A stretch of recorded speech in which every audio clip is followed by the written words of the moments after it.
All right, my friends, we're back at it, and here's the deal. We're gonna connect all these pieces. We had the little hip drive, we had the sit-up, we had the knee, hips, and then follow through, we had the dip balance, and now we get to connect all these things. So let's get over to the rings. We're gonna place the band on the rings, but in this case, when we place the band on the rings, one thing that I wanna make sure is that the band is loose enough that it allows you to sit almost all the way down to the ground, but tight enough that you feel like it's actually supporting you. So same placement on the rings, just a little bit looser. Measure it out. It takes a second to figure out how much you're going to use, and here it goes. So the first thing we want to do is, once our butt is on the ground and we're just hanging here, the first movement we're going for is this toe lift.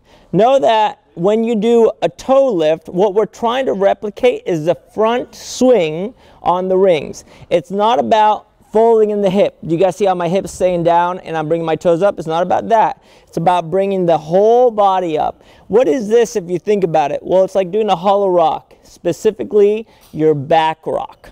Once your toes are approximately eye level, that's where you're going to perform the hip drive. So we had toes, hips.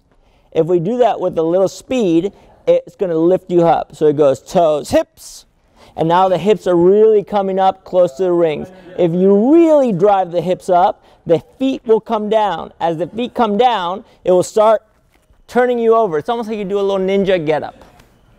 Now, once you're at that point where you can almost stand up completely, now you're ready to perform the full transition. And how do we complete that? Well, now is when we add the knee bend, sit up, and then the catch and the dip.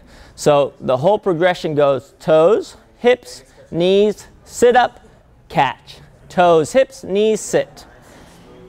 Back at it. I place the band same position. I'm at the bottom. I'm going to connect the first drill, toes, hips, with the knees and the sit up. One more time. I can't do this in slow motion, but you can see that it's a whip that happens, and it's just a little rolling effect that we see taking us over the rings. Toes, hips, knees, sit up.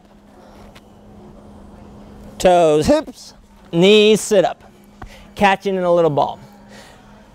Once you got that and you understand that that's the transition, you realize, for one, how complex that movement pattern really is, but how well that can carry over to the high rings, and we can start connecting the dots. Yep.